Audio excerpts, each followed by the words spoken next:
Hello students, so again I welcome you to my YouTube channel. This is video number 3 of the topic issue of debenture. बच्चों ये video number 3 है, topic का नाम है issue of debenture, ठीक है ना। और वीडियो नंबर 3 का जो टॉपिक है इश्यू ऑफ डिबेंचर, इसमें हम लोग अब क्या डिस्कस कर रहे हैं, ध्यान से समझना। देखो, हम लोगों ने अभी तक जो वीडियो डिस्कस किए थे इश्यू ऑफ डिबेंचर वाले, उसमें हम लोगों ने बेसिक कंसेप्ट समझ लिया था कि इशू के टाइम अकाउंटिंग कैसे होती है, एप्लीकेशन स्टेज समझ लिया हमने, अलॉटमेंट स्टेज को समझ लिया हमने, कॉल्स वाली स्टेज पूरा समझ लिया अच्छे से, ठीक है ना। फिर मैंने आपको ओवर सब्सक्रिप्शन वाला सारा कंसेप्ट अच्छे से बता दिया कि ओवर सब्सक्रिप्शन के टाइम क्या ट्रीटमेंट होता है, डिस्काउंट पे कैसे होता है, वो सारे डिस्कस कर चुके हैं। अब आज वाले वीडियो में जो हम लोग कंसेप्ट दिखेंगे बच्चों, वो क्या सीख रहे हैं, इशू ऑफ डिबेंचर। हम लोग केस सीख रहे हैं इशू ऑफ डिबेंचर के, और उसके साथ में from redemption point of view. अब इस कंसेप्ट को अच्छे से समझो कि issue of debenture from redemption point of view concept क्या है, पहले ध्यान से समझना। देखो क्या होता है, जैसे हम लोग बात करते हैं इशू ऑफ डिबेंचर की, और उसके साथ मैंने एक और कंसेप्ट क्या बोला, from redemption point of view क्या कंसेप्ट होगा। सबसे पहले एक चीज समझना, what is meaning of word redemption. तो रिडेम्पशन वर्ड का मतलब होता है रीपेमेंट। रिडेम्पशन वर्ड का मतलब होता है रीपेमेंट ऑफ डिबेंचर। मेरी बात फिर सुनना बच्चों, the word redemption means repayment of debenture. Debenture को उनका पैसा लौटा देना इज नोन एज रिडेम्पशन, ठीक है ना। अब केस क्या बता रहा हूं मैं, इश्यू ऑफ डिबेंचर, बट कौन से पॉइंट ऑफ व्यू से, from redemption point of view. अब बहुत सिंपल लॉजिक से समझना है इसको, है ना। देखो, अज्यूम करो एक कंपनी ने 1 जनवरी 2020 को 1 जनवरी 2020 को डिबेंचर इशू किए, 10% डिबेंचर इशू किए और फेस वैल्यू ₹1,00,000। मेरी बात ध्यान से सुनना। एक कंपनी ने 1 जनवरी 2020 को 10% डिबेंचर इशू किए, फेस वैल्यू कितने के, ₹1,00,000 की फेस वैल्यू के, ठीक है। अब आप एक चीज समझना, एक कंपनी ने 1 जनवरी 2020 को 10% की इंटरेस्ट रेट है, 10% का बच्चों ये इंटरेस्ट रेट है, 10% के इंटरेस्ट रेट के डिबेंचर इशू किए ₹1,00,000 की फेस वैल्यू के, ठीक है। अब ये ध्यान रखना, डिबेंचर बेसिकली कंपनी के लिए क्या होता है, तो डिबेंचर कंपनी के लिए एक लॉन्ग टर्म बोरोइंग होती है, हमेशा एक तो ये बात ध्यान रखना। डिबेंचर कंपनी के लिए क्या होता है, तो डिबेंचर कंपनी के लिए लॉन्ग टर्म बोरोइंग होती है। क्योंकि डिबेंचर कंपनी के लिए लॉन्ग टर्म बोरोइंग होती है, तो डिबेंचर के ऊपर हमेशा ध्यान रखना, कंपनी को फिक्स अमाउंट ऑफ इंटरेस्ट पे करना पड़ेगा। क्योंकि डिबेंचर कंपनी के लिए लॉन्ग टर्म बोरिंग होती है, इसलिए डिबेंचर के ऊपर कंपनी हमेशा पे करे, क्या करेगी, फिक्स अमाउंट ऑफ इंटरेस्ट। भले ही कंपनी प्रॉफिट कमाए या नहीं कमाए, कंपनी को फिक्स अमाउंट ऑफ इंटरेस्ट पे करना है। और क्योंकि डिबेंचर कंपनी की लॉन्ग टर्म बोरिंग है ना, तो कंपनी को, जैसे मान लो मैंने बैंक से लोन लिया, अब मैंने अगर बैंक से लोन लिया तो बैंक को बताना पड़ेगा ना, भैया आपका पैसा मैं 10 साल में पे करूंगा। उसी तरह कंपनी को, डिबेंचर को जिस दिन कंपनी ने इशू किया, कंपनी ने इशू कब किया, 1 जनवरी 2020 को। मान लो एक्स लिमिटेड ने डिबेंचर इशू करे, एक्स लिमिटेड ने, ये कंपनी का डिबेंचर होल्डर है। ये कौन है कंपनी का, he is companies debenture holder, जो कंपनी के डिबेंचर खरीदे। अब इसने कंपनी को क्या दिया, पैसा दिया, बदले में कंपनी इसको रेगुलर क्या पे करेगी, इंटरेस्ट पे करेगी। अब इस पर्सन को, इस कंपनी को आज ही के दिन ये बताना पड़ेगा, इस पर्सन को, इस कंपनी को, इस पर्सन को आज ही के दिन ये बताना पड़ेगा कि हम क्या करेंगे, एक टाइम के बाद, मान लो 10 साल के बाद, मान लो 10 साल के बाद डिबेंचर का हम लोग रीपेमेंट कर देंगे। मेरी बात फिर से ध्यान देना बच्चों, एक्स लिमिटेड को, इस डिबेंचर होल्डर को आज के दिन ही ये बताना पड़ेगा कि 10 साल के बाद हम डिबेंचर का पूरा पैसा वापस सूद समेत पे लौटा देंगे। और ये कब बताना पड़ेगा, जिस दिन कंपनी ने इशू किया, मतलब the date on which the company have issued debenture, the date on which the company have issued debenture, company को उसी दिन ये बताना पड़ेगा डिबेंचर होल्डर को कि हम आपका पैसा एक टाइम के बाद लौटा देंगे। अब ये ध्यान रखना, क्योंकि कंपनी को आज के दिन, जैसे मान लो इसको पेमेंट करना है अपने को 1 जनवरी 2030 को, 10 साल के बाद, तो कंपनी को आज के दिन ये डिबेंचर होल्डर को बताना पड़ेगा कि आपको इस दिन हम कितना पेमेंट करेंगे। ये एज पर डिबेंचर में कंपनीज एक्ट का रूल होता है। क्योंकि डिबेंचर कंपनी की लॉन्ग टर्म बोरोइंग होती है, तो जिस दिन कंपनी डिबेंचर को इशू करेगी, कंपनी को उसी दिन डिबेंचर होल्डर को बताना पड़ेगा कि 10 साल के बाद हम आपको पैसा लौटा देंगे। अब कंपनी ने डिबेंचर इशू किए और कंपनी डिबेंचर रिडीम कर रही है, तो रिडेम्पशन पे कंपनी को ये बताना पड़ेगा कि हम आपको पैसा लौटाएंगे कितना, मतलब जिस दिन हम लौटाएंगे ना तो कितना पैसा लौटाएंगे, ये कंपनी को रिडेम्पशन के टाइम ही बताना पड़ जाएगा कि भाई आज मान लो कंपनी ने बोला कि 10 साल के बाद हम आपको 1 लाख का 1 लाख देंगे, मतलब आज इशू पे कितने पे किया अपन ने, इशू मान लो डिबेंचर 100 पे किया, डिबेंचर इशू कितने पे किया, 100 पे, और कंपनी ने बोला मान लो हम इसको रिडीम भी करेंगे 100 पे। अब इशू किया 100 पे और रिडीम भी करने का बोला 10 साल के बाद कितने पे कर देंगे, 100 पे रिडीम कर देंगे। रिडीम मतलब होता है रीपेमेंट करना। तो जिस दिन कंपनी डिबेंचर को इशू करेगी, कंपनी को उसी दिन ये बताना पड़ेगा कि हम डिबेंचर पे रीपेमेंट करेंगे कितना। मेरी बात समझे आप? जिस दिन कंपनी डिबेंचर को इशू करेगी, कंपनी को उसी दिन ये बताना पड़ेगा कि हम डिबेंचर पे रीपेमेंट करेंगे कितना।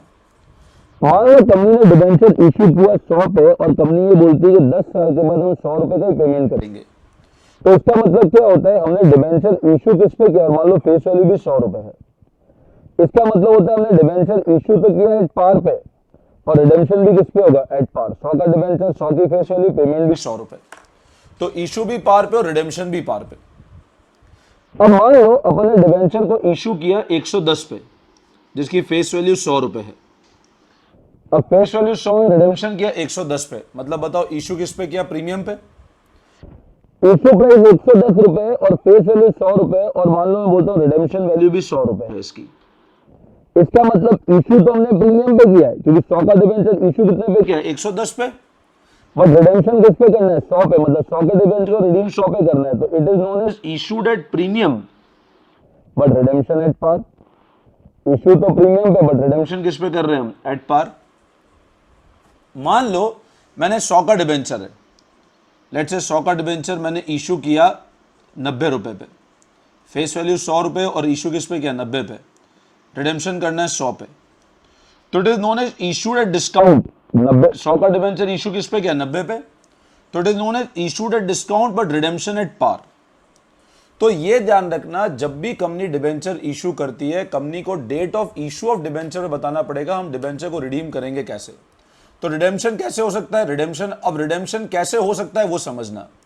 तो इशू हो सकता है 3 तरह से, इशू एट पार हो सकता है, इशू हो सकता है, इशू एट डिस्काउंट हो सकता है, और इशू प्रीमियम पे हो सकता है। ध्यान से सुनना मेरी बात बच्चों, इशू करने का कंडीशन क्या हो सकता है, इशू कंपनी एट पार कर सकती है, पार मतलब 100 का डिबेंचर अपन ने 100 पे बेच दिया। इशू कंपनी प्रीमियम पे कर सकती है, मान लो 100 का डिबेंचर अपन ने 110 पे बेचा, और इशू कंपनी डिस्काउंट पे कर सकती है, जो शेयर डिस्काउंट पे अलाउ नहीं होता, 100 का डिबेंचर अपन 90 में बेचा। बट रिडेम्पशन के अंदर ध्यान रखना, अब रिडेम्पशन किस पे हो सकता है, redemption can be done either at par और ईदर एट प्रीमियम। रिडेम्पशन कभी भी ध्यान रखना डिस्काउंट पे नहीं होगा, redemption will be never done at discount, मतलब रीपेमेंट कभी डिस्काउंट पे नहीं हो सकता है, मतलब फेस वैल्यू डिस्काउंट, ये सारा कंपैरिजन हमेशा फेस वैल्यू से होगा। ऐसा नहीं 100 का डिबेंचर मैंने इशू किया 90 पे, फेस वैल्यू 100 है, इशू किया 90 पे, तो इशू एट डिस्काउंट है, रिडेम्पशन कर रहा हूं 100 पे, तो it is known as issued at discount, redemption at par. हमेशा कंपैरिजन 100 रुपए से होगा, रिडेम्पशन वैल्यू का कंपैरिजन भी 100 से, इशू प्राइस का कंपैरिजन 100 रुपए, 100 रुपए क्या है, अपनी फेस वैल्यू है। तो ध्यान रखना, कंपनी इशू कर सकती है एट पार, इशू कर सकती है एट प्रीमियम, और इशू कर सकती है एट डिस्काउंट। मेरी बात फिर समझना, company can issue debenture at par, company can issue debenture at premium, और company can issue debenture at discount, but redemption can be done either at par और एट प्रीमियम। रिडेम्पशन या तो पार पे होगा या प्रीमियम पे होगा, डिस्काउंट पे कभी भी रिडेम्पशन नहीं हो सकता है। आई बात समझ में? अब इसमें एक कंसेप्ट और अच्छे से समझ लेना, ये तो मैंने आपको बता दिया, इशू कंपनी पार पे कर सकती है, प्रीमियम पे कर सकती है, डिस्काउंट पे, रिडेम्पशन या तो पार पे होगा या प्रीमियम पे होगा।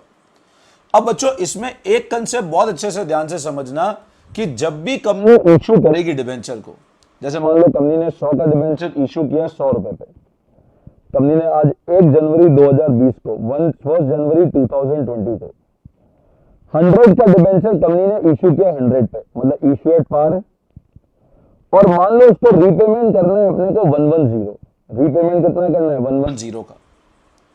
इसका मतलब वो इशू तो पार पे किया बट रिडेम्पशन किस पे, प्रीमियम पे, और रिडेम्पशन प्रीमियम पे, तो कंपनी को आज ही के दिन ये पता है कि 10 साल के बाद 10 साल के बाद मान लो 1 जनवरी 2030 को, 1 जनवरी 2030 को हमको डिबेंचर को रिडीम कितने पे करना है? 110 पे। रिडीम मतलब हमको उसका रीपेमेंट कितना करना है? रीपेमेंट करना है 110 रुपए, जिसकी फेस वैल्यू कितनी है डिबेंचर की? 100 रुपए। तो 100 के अगेंस्ट अपने को रीपेमेंट कितना करना है? 110, मतलब रिडेम्पशन प्रीमियम पे करना है। अब कंपनी को आज ही के दिन ये बात पता है कि हमको रिडेम्पशन प्रीमियम पे करना है, तो क्योंकि कंपनी को आज ही के दिन ये बात पता है कि रिडेम्पशन प्रीमियम पे करना है, तो आप लोगों ने अकाउंट्स में कंसेप्ट सुना होगा, that is concept of prudence. आप लोगों ने अकाउंट्स में कंसेप्ट सुना होगा, that is concept of prudence. Prudence concept क्या बोलता है? हमेशा ध्यान रखना, अकाउंट्स के अंदर अपन लॉसेस को हमेशा एंटिसिपेट करके चलेंगे, एंटिसिपेट करेंगे, और लॉसेस को क्या करेंगे? हमेशा बुक करके हुए चलेंगे।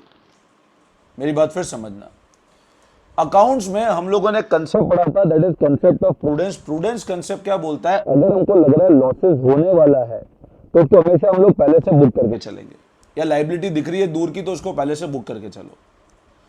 अब going through concept of prudence, company को आज के दिन ही ये पता है कि 10 साल बाद मेरे को 110 का पेमेंट करना है। कंपनी को आज के दिन ही ये पता है कि मेरे को 10 साल बाद 110 रुपए का पेमेंट करना है। तो क्योंकि कंपनी को आज के दिन ही ये पता है कि 10 साल बाद मेरे को 110 का पेमेंट करना है, तो कंपनी क्या करती है? यहां पर आज के दिन ही कंपनी क्या करती है? लायबिलिटी पहले से क्रिएट करके रख देती है। और क्रिएट कब कर देगी? जब कंपनी ने डिबेंचर को इशू किया तभी कंपनी लायबिलिटी क्रिएट कर देगी। प्रूडेंस प्रिंसिपल बोलता है आपका लायबिलिटी नुकसान होने वाला है, पैसे पहले से प्रोविजन बुक करो। तो इशू के टाइम पे अभी हम पढ़ क्या रहे? इशू के टाइम पे रिडेम्पशन की एंट्रीज कैसे करनी है और क्यों करनी है? क्योंकि प्रूडेंस कंसेप्ट ये बोलता है अगर हमको एक टाइम बाद उसको डिबेंचर को रीपेमेंट करना है तो उसकी लायबिलिटी आप आज से ही क्रिएट करके चलो। ऐसा नहीं 10 साल बाद पेमेंट करना है, 10वें साल लायबिलिटी बनाओगे। तो हमेशा एक बात ध्यान रखना, जब भी हम लोग डिबेंचर को इशू करते हैं प्रीमियम पे, जब भी हम लोग डिबेंचर को इशू किस पे करते हैं? सॉरी, प्रीमियम या किसी पे भी, तो हमेशा ध्यान रखना जिस दिन इशू करेंगे उसी दिन रिडेम्पशन वाली एंट्री भी आज से कर देंगे, प्रूडेंस का प्रिंसिपल फॉलो करते हुए। अब एंट्री कैसे करेंगे वो मैं आगे समझा देता हूं। तो पहले तुम हेडिंग लगाओ, various cases of issue of debenture. Issue of debenture either at par, at premium, at discount हो सकता है। रिडेम्पशन या तो पार पे होगा या प्रीमियम पे होगा। मैं सारे केसेस वन बाय वन बताता हुआ चलता हूं तुमको। इशू या तो पार पे हो सकता है, प्रीमियम पे हो सकता है, डिस्काउंट पे हो सकता है। रिडेम्पशन या तो पार पे होगा या प्रीमियम पे होगा। कैसे होती है अकाउंटिंग पूरा मैं वन बाय वन धीरे धीरे समझाता हुआ चलता हूं तुमको, ठीक है नाउ। अब देखो बच्चों, फर्स्ट केस समझना, हमने डिबेंचर इशू किए पार पे, हमने डिबेंचर इशू किस पे किए? पार पे, और रिडेम्पशन भी हो रहा है पार पे। मेरी बात ध्यान से समझना, debenture issued at par and redemption at par. इसका मतलब क्या हुआ? कोई कंपनी है जिसके डिबेंचर की इशू प्राइस 100 रुपए है, फेस वैल्यू भी 100 रुपए है, और रिडेम्पशन वैल्यू भी 100 रुपए है। इशू किए 100 रुपए पे, रजिस्टर्ड वैल्यू 100 रुपए है और रिडेम्पशन वैल्यू भी 100 रुपए है। मतलब इशूड एट पार, कंपैरिजन हमेशा दोनों का फेस वैल्यू से करना। 100 का डिबेंचर इशू किया 100 पे, 100 का डिबेंचर पेमेंट करना है 100 पे, सबसे सिंपल केस। तो देखना, it means amount to be paid on debenture is equal to its face value. जो अमाउंट पे करना है डिबेंचर को किसके बराबर है? फेस वैल्यू के। Since maturity value is equal to face value, so no loss is incurred by company on issued debenture। क्योंकि मैच्योरिटी वैल्यू फेस वैल्यू के बराबर तो कोई नुकसान नहीं है हमको। अकाउंटिंग एंट्री, एप्लीकेशन का पैसा नहीं कि bank to application allotment, adjust करने के लिए application account debit to percentage debentures. Example बताता हूं, इलस्ट्रेशन नंबर 22 है, क्वाइट सिंपल इलस्ट्रेशन है। चांद लिमिटेड इशूड 50,000 8% डिबेंचर, 50,000 डिबेंचर है, यहाँ रुपी नहीं है, ये 50,000 क्वांटिटी है। बच्चे कंफ्यूज होते हैं सर, कहीं 50,000 रुपए हो तो टोटल 50,000 के वैल्यू के, 50,000 यहाँ क्वांटिटी है। 8% डिबेंचर रुपी 100 ईच, तो 50,000 to 100, 50 lakh. Payable on application and redeemable at par after 6 year, 6 साल बाद पेमेंट करना है। Pass entry for issue debenture in the books of Chand limited, तो bank account debit to application 50 lakh rupees, 50,000 to 100, और फिर application allotment to 8% debenture 50 lakh rupees का entry हो गया। पहली bank to application allotment 50 lakh, वापस हमने एप्लीकेशन अलॉटमेंट को डिबेंचर में ट्रांसफर कर दिया 50 लाख रुपीस से। आई बात समझ में? क्वाइट सिंपल एंट्री है, पैसा आया और पैसा को वापस ट्रांसफर कर दिया हमने। सेकंड केस कौन सा होता है? तो सेकंड केस ध्यान से समझना, डिबेंचर इशू किया हमने प्रीमियम पे, रिडेम्पशन एट पार है। इशू किया प्रीमियम पे, प्रीमियम मतलब मान लो फेस वैल्यू 100 रुपए है, और बच्चों इसकी इशू प्राइस है 110 रुपये। तो इसका मतलब हुआ debenture issued at premium, issue तो प्रीमियम पे किया, बट मान लो रिडेम्पशन वैल्यू 100 ही रुपये है। अब 100 रुपये की फेस वैल्यू को इशू किया हमने 110 पे, बट रिडेम्पशन वापस 110 पे। ध्यान रखना इसका मतलब रिडेम्पशन डिस्काउंट पे नहीं है, रिडेम्पशन वैल्यू का हमेशा कंपैरिजन फेस वैल्यू से होगा। ये मत सोचना सर आए 110 और पेमेंट 100 कर रहे तो डिस्काउंट है, नहीं। 100 का डिबेंचर 110 पे इशू किया तो ये जो 10 का डिफरेंस है ना, ये तो आपका सिक्योरिटी प्रीमियम है, और हम पेमेंट कितना कर रहे हैं, 100 का ही पेमेंट कर रहे हैं। तो 100 का डिबेंचर को पेमेंट 100 ही कर रहे हैं, 100 का, ऐसा नहीं 110 का डिबेंचर को 100 का पेमेंट कर रहे हैं। कंपैरिजन हमेशा फेस वैल्यू से करना। तो 100 के डिबेंचर पे पेमेंट कर रहे हैं 100 रुपए, इशू किया 110 पे, तो 10 रुपए अपना सिक्योरिटी प्रीमियम है। तो इशू एट प्रीमियम मतलब issue price greater than face value, ये सिचुएशन इशू पे है। Redemption price equal to face value मतलब रिडेम्पशन किस पे कर रहे हैं हम, एट पार पे कर रहे हैं। एंट्री कैसे होगी, एप्लीकेशन आने के लिए bank to debenture application, adjust करने के लिए application to percentage debenture to security premium. Security premium मतलब जो एक्स्ट्रा अमाउंट रिसीव हुआ हमको टुवर्ड्स इशू, तो एप्लीकेशन पे जो अमाउंट आया उसकी एंट्री ये कर दी, और एप्लीकेशन पे अमाउंट जो एडजस्ट हुआ उसकी एंट्री ये हो गई। Application to percentage debenture to security premium. आई बात समझ में। इस पैटर्न का एक क्वेश्चन भी देख लेते हैं हम लोग। तो आ जाओ तुम फटाफट पेज नंबर इलस्ट्रेशन नंबर 24 देख लो फटाफट। कम टू इलस्ट्रेशन नंबर 24, ठीक है ना। देखो इलस्ट्रेशन नंबर 24 देख लो। ग्रीन लिमिटेड इशूड ₹8 लाख, मतलब अब यहाँ टोटल 8 लाख रुपए के डिबेंचर इशू किए। 8 लाख इंटू 100 नहीं है, टोटल 8 लाख रुपए के डिबेंचर, ₹8 लाख है। 9% इंटरेस्ट रेट है of ₹100 each eight premium of 5%। अब प्रीमियम कितना है बच्चों इसके ऊपर, 5% प्रीमियम है। प्रीमियम हमेशा फेस वैल्यू पे निकलेगा। ग्रीन लिमिटेड ने इशू किए 8 लाख रुपए के 9% डिबेंचर, 100 रुपए का एक डिबेंचर, 5% प्रीमियम, मतलब 8 लाख पे 5% 40,000 का प्रीमियम है। Redeemable at par, redemption par pay करना है, गिव जर्नल एंट्रीज, ठीक है। तो bank to application allotment 8 lakh रुपए की एंट्री हो गई। 8 लाख का 5% 40,000, तो 840 आया अपने पास।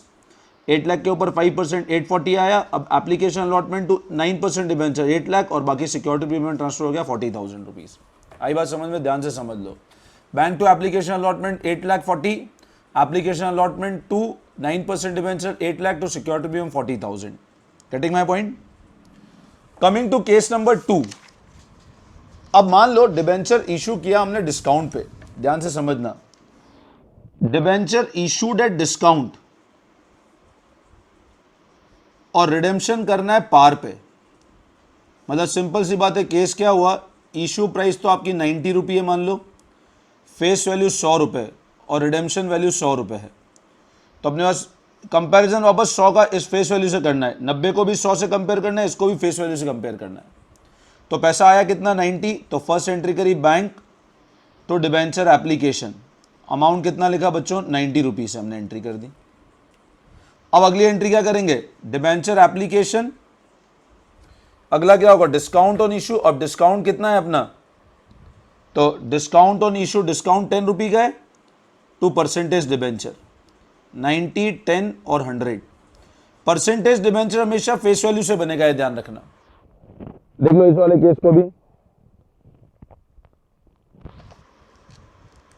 Now coming to illustration number 23।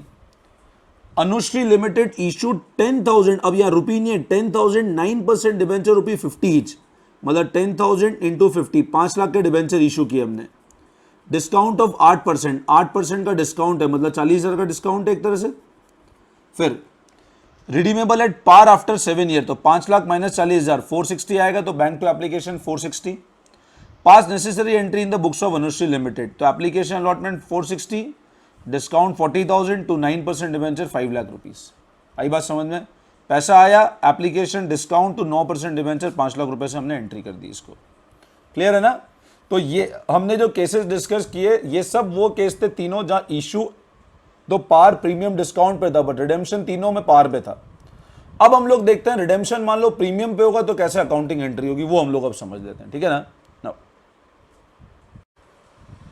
तो बच्चों अब जो हम लोग अगला कंसेप्ट डिस्कस कर रहे हैं वो ये डिस्कस कर रहे हैं कि अगर रिडेम्पशन करते हैं हम लोग डिबेंचर्स का, रिडेम्पशन मतलब होता है डिबेंचर का अगर हम लोग क्या करते हैं बच्चों रीपेमेंट करते हैं, और अगर रीपेमेंट करते हैं प्रीमियम पे तो अकाउंटिंग कैसे करना है। मेरी बात फिर समझना, फॉर एग्जाम्पल समझो, 10% डिबेंचर हैं, फेस वैल्यू 100 के, 10% डिबेंचर फेस वैल्यू 100, रिडीम करना है एट 10% प्रीमियम। मेरी बात फिर सुनना, 10% debenture face value 100 to be redeem at 10% premium. अब इसका मतलब क्या हुआ, 100 रुपये का डिबेंचर है जिसके ऊपर 10% प्रीमियम का रीपेमेंट करना है, मतलब 10 रुपी जो एक्स्ट्रा पेमेंट करना है that is premium on redemption. मेरी बात फिर समझना, 10% डिबेंचर है, फेस वैल्यू 100 रुपये का, जिसको रिडीम करना है 10% प्रीमियम पे। 10% डिबेंचर है 100 रुपये की फेस वैल्यू का, जिसको रिडीम करना है 10% प्रीमियम पे।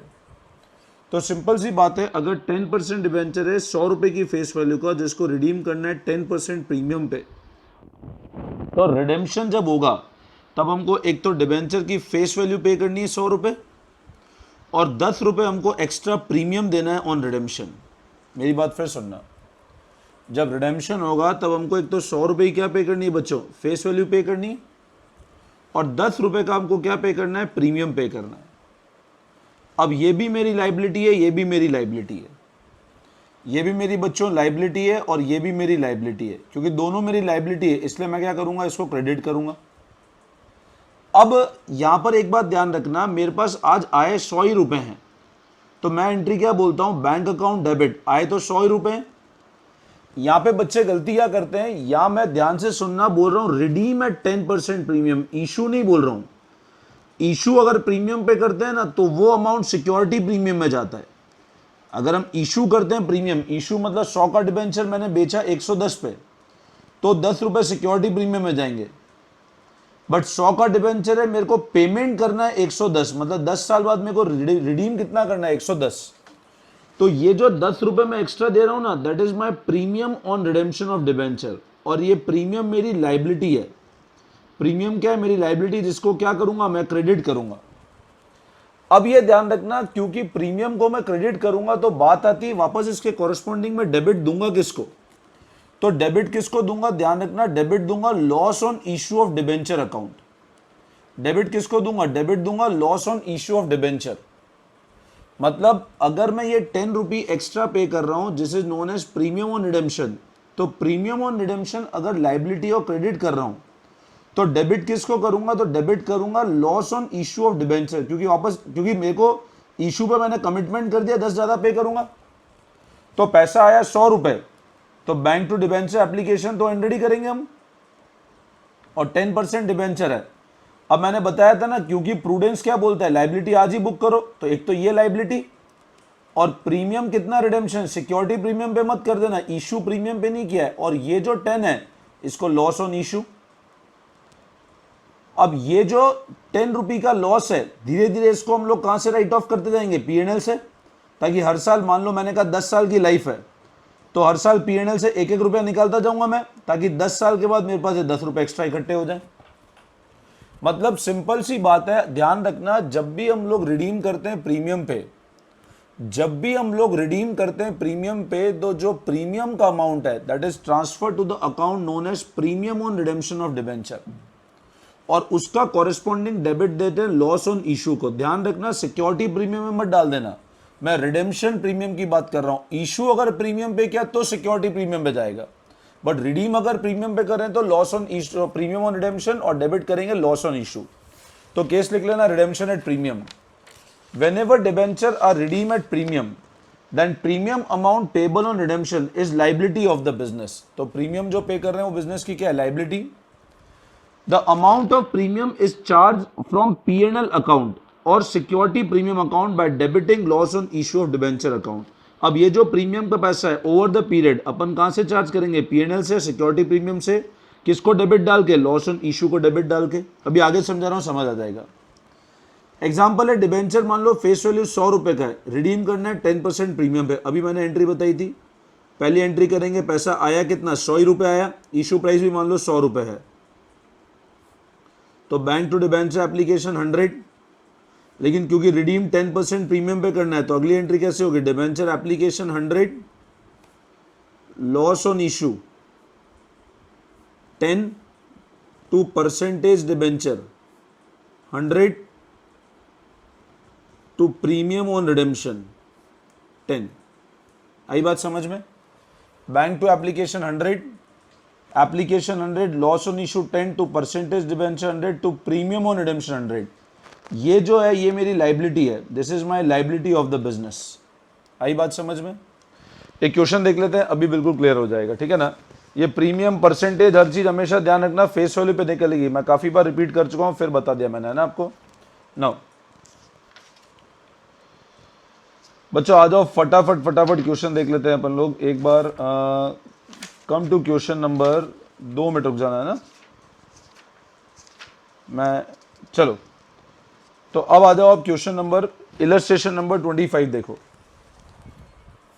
ब्लू लिमिटेड इशूड ₹8 लाख, ध्यान देना ₹8 lakh, 9% debenture ₹100 each at par, redeemable at 10% premium. Issue premium pay नहीं किया, मतलब आए 8 लाख रुपए आए, बट रिडीम करना है 10% प्रीमियम, मतलब रीपेमेंट के टाइम 8,80,000 पे करना है। अब मैंने बताया था ना, क्योंकि लाइबिलिटी ये सब entry at the time of issue कर रहे हैं हम लोग, रिडेम्पशन के टाइम की एंट्री अगले चैप्टर में पढ़ेंगे। तो पहली एंट्री अमाउंट आया कितना, बैंक टू एप्लीकेशन 8 लाख रुपए, पेमेंट करना है 10% प्रीमियम पे, तो एप्लीकेशन अलॉटमेंट 8 लाख, 10% प्रीमियम, तो loss on issue to 9% debenture to premium on redemption on debenture. 80,000 का प्रीमियम है और लॉस हमने डेबिट में डाल दिया। आई बात समझ में? क्वाइट सिंपल केस है। यहाँ पे 8 लाख रुपए है, ध्यान रखना 8 लाख पे 10% प्रीमियम है, तो टू प्रीमियम ऑन रिडेम्पशन और loss on issue. Application allotment 8 lakh, face value अपन ने 8 लाख से बना दी, ठीक है। नाउ एक और केस देख लो। Adarsh cosmetic limited, illustration number 26, issued 5,000, 9% debenture ₹100 each, redeemable at premium of 8%, 5,000 into 100, 5 lakh, 5 lakh का 8%, 40,000 रुपए का प्रीमियम है। 40 इज पेबल ऑन एप्लीकेशन, तो 5,000 टू 40, तो bank to application 2 lakh rupees, application to 9% debenture 2 lakh. अब आप देखना 5 लाख पे 8% प्रीमियम, मतलब 40,000 का प्रीमियम पे करना है अपने को। तो मैंने क्या किया, अलॉटमेंट पे ड्यू कितना करना था, 5,000 into 60, loss on issue book किया 40,000 to 9% debenture to premium on redemption 40,000, और लास्ट पैसा आ गया बैंक टू अलॉटमेंट, ठीक है ना। Debenture when issued at premium और discount and amount is payable in installment, it is taken that premium is receive और discount is along with allotment unless specified. तो मैं बता चुका हूं तुमको, है ना।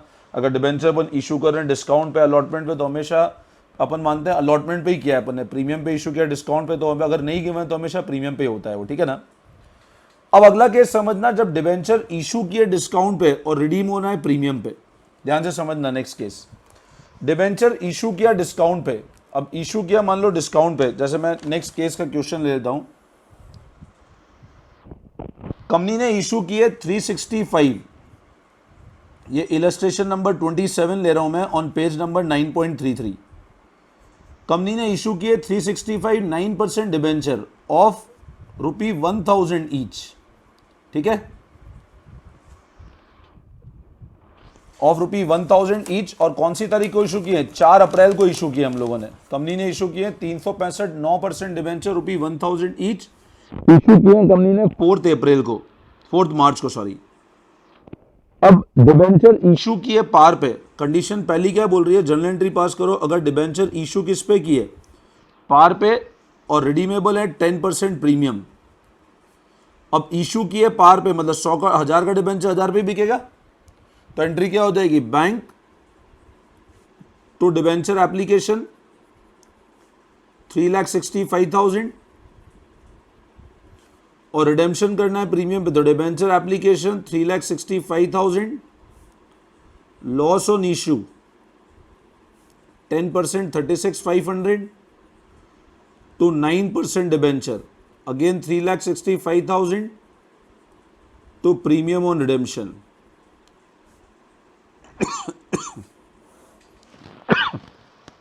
आई बात समझ में? ये तो केस नंबर 1 हुआ है अपना। अब केस नंबर 2 क्या बोल रहा है, डिबेंचर इशू किए एट 6% डिस्काउंट, इशू किए 6% डिस्काउंट पे, ठीक है, और रिडीम करना है एट 5% प्रीमियम। अब इशू किए डिस्काउंट पे और रिडीम करना है प्रीमियम पे, तो 1000 का डिबेंचर पे 6% का डिस्काउंट, मतलब 60 का डिस्काउंट है, तो अपनी इशू प्राइस कितनी है 1000 माइनस 60 940। तो जेब में आए कितने 940 रुपीज। तो bank account debit to debenture application कितना 365 इंटू 940, तो ये आता है 343100। फिर डिबेंचर एप्लीकेशन 343100 टू कितना परसेंटेज डिबेंचर टू 9% डिबेंचर 3,65,000। अच्छा लॉस ऑन इशू कितना हो गया बच्चों और टू प्रीमियम ऑन रिडेम्पशन। अब रिडीम कितनी प्रीमियम पे करना है हमको, रिडीम करना है 5% प्रीमियम पे। तो 3,65,000 का तुम 5% प्रीमियम निकाल लो तो आएगा 18,250। प्रीमियम आता है 18,250। और लॉस कितना बुक करेंगे, एक तो डिस्काउंट का अमाउंट और एक ये वाला अमाउंट। तो डिस्काउंट का कितना अमाउंट है 60 इंटू 365, ये डिस्काउंट का अमाउंट है 60 इंटू 365 प्लस इतना एक्स्ट्रा पे करना है प्लस 18,250। तो इसको टोटल लगाओगे तो आएगा 40,150। तो लॉस बुक कर दो 40,150। आई बात समझ में। तो इस तरह अपने को एंट्री करनी है, बैंक टू एप्लीकेशन और debenture application, loss on issue to 9% to premium on redemption. Getting my point. तो ये कुछ अकाउंटिंग एंट्री बताई जब हम लोग इशू कर रहे हैं किस पे, पार पे, रिडीम करते हैं प्रीमियम पे, इशू कर रहे हैं डिस्काउंट पे और रिडीम कर रहे हैं 5% प्रीमियम पे, ठीक है ना।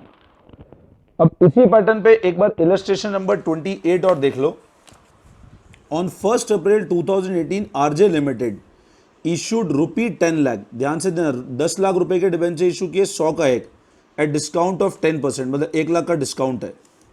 These debenture were redeemable at premium of 5%, तो 10 लाख पे 5% 50,000 का प्रीमियम है। पास journal entry for the issue and prepare 9% debenture account, ठीक है। तो फर्स्ट एंट्री कैसे होगी, ध्यान दो।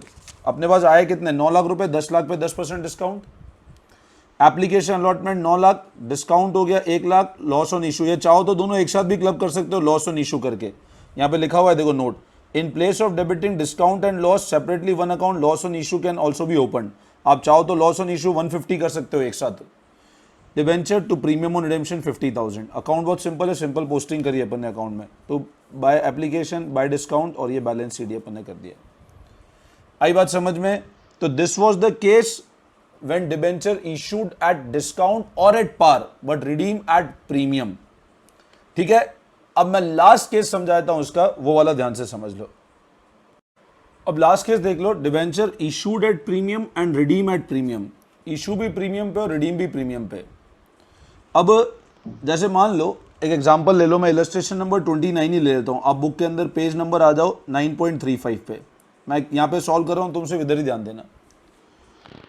F limited issued ₹7 lakh, 7 lakh रुपए के डिबेंचर इशू किए, 100 रुपए का एक है। अब 7 लाख रुपए है, मतलब टोटल 7 लाख रुपए के डिबेंचर है, मतलब 7,000 डिबेंचर है, 7 लाख रुपीज हो गए और 7,000 डिबेंचर है। इशू किए एट प्रीमियम ऑफ 5%। अब इशू 5% प्रीमियम पे किए हैं और रिडेम्पशन हो रहा है eight premium of 110%। Redeemable at premium नहीं, एट 110% है, मतलब 10% एक्स्ट्रा पेमेंट करना है हमको। अब मेरे को बताओ, अपन ने इशू 5% प्रीमियम पे किए, मतलब अमाउंट कितना रिसीव हुआ अपने को, तो हम क्या बोलेंगे, अमाउंट रिसीव हुआ 7 लाख प्लस 7 लाख का 5%, है ना। तो अमाउंट रिसीव हुआ मेरे को 7,35,000 रुपीज। इतना का अमाउंट रिसीव हुआ, जिसमें 7 लाख की तो मेरी फेस वैल्यू है और 35,000 का मेरा सिक्योरिटी प्रीमियम है, ठीक है। अब मेरे को रिडीम कितने पे करना है, 110% पे, मतलब 7,70,000 का पेमेंट करना है। तो अब 7 लाख की फेस वैल्यू का पेमेंट करना है और 70,000 का प्रीमियम पेमेंट करना है मेरे को। तो अमाउंट आया कितना, तो बैंक टू एप्लीकेशन 7,35,000। फिर अगला क्या हो जाएगा, एप्लीकेशन 735, लॉस ऑन इशू 70,000। जितना लाइबिलिटी कितने की बनेगी, 2, अच्छा कितने परसेंटेज है, 10% डिबेंचर 7 लाख रुपीस का, टू सिक्योरिटी प्रीमियम, ये जो 35,000 एक्स्ट्रा है ना इशू पे, this would be transfer to security premium and to premium on redemption. Redemption premium कितना हो जाएगा 70,000। आई बात समझ में? जो एक्स्ट्रा पैसा इशू पे आया वो सिक्योरिटी प्रीमियम पे, जो लाइबिलिटी बनी जो 70,000 रिडेम्पशन पे करना है वो एज इट इज हमने लॉस बुक कर लिया। समझ में आया? अब इसी तरह इलस्ट्रेशन नंबर 30 एक बार फटाफट नजर डाल देते हैं अपन लोग। 10% debenture rupee 100 issued at 100 repayable at 100। Simple, bank to application 100 रुपए, एप्लीकेशन टू 10% डिबेंचर 100 रुपए, issue at par, redemption at par. अगला 10% debenture rupee 100 issued at 95, redemption at 100, issue at discount, redemption at par. तो पैसा आएगा 95, तो bank to application 95, फिर application to 10% debenture और साथ में डिस्काउंट हो जाएगा 5, तो application discount 5 to 10% debenture 100।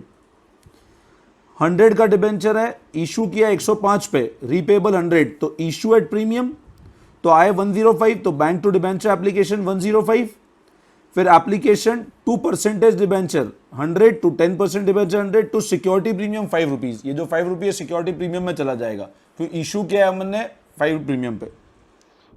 10% debenture rupee 100 each, issued at 100, repayable at 105।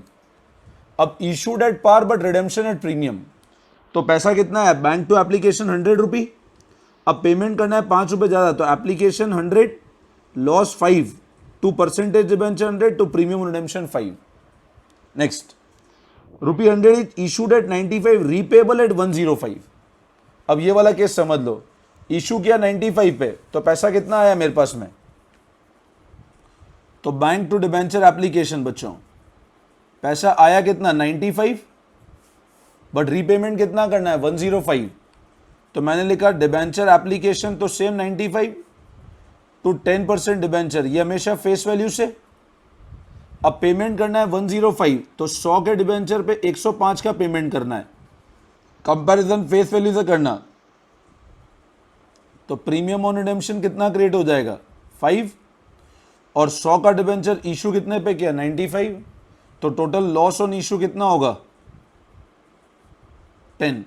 तो application 95, loss on issue 10 to 10% to premium on redemption. ठीक है ना? तो this is no issue at discount, redemption at premium. Rupee 100 issued eight 105, repayable eight 110, 5 रुपए premium में जाएगा और 10 रुपए का एक्स्ट्रा लॉस है ऊपर वाले केस की तरफ। ठीक है, तो ये सारे केसेस मैं होप करता हूं आपको समझ में आ गए होंगे। अब इलस्ट्रेशन नंबर 31 होमवर्क कर लेना। इलस्ट्रेशन नंबर 31 बच्चों होमवर्क कर लेना। इलस्ट्रेशन कर लोगे तो ही बहुत है, अनसॉल्व करने की नीड नहीं है इसके अंदर। ठीक है ना? आप इलस्ट्रेशन कर लो, that is more and more than enough. Illustration number 31 homework कर लेना। अब अगले वीडियो के अंदर मैं आपको बताऊंगा issue of debenture as collateral security. तो स्टूडेंट, अगर आपको वीडियो अच्छा लगा हो तो फटाफट हमारे व्हाट्सएप ग्रुप को ज्वाइन कर लो। मेरा फोन नंबर 9929411361 है। यहाँ पे आपको सारा अपडेट रेगुलर बेसिस पे मिलता रहेगा। ठीक है, चलो तो मिलते हैं हम लोग अब नेक्स्ट वीडियो के अंदर for issue of debentures collateral security. ठीक है, thank you all of you, best of luck.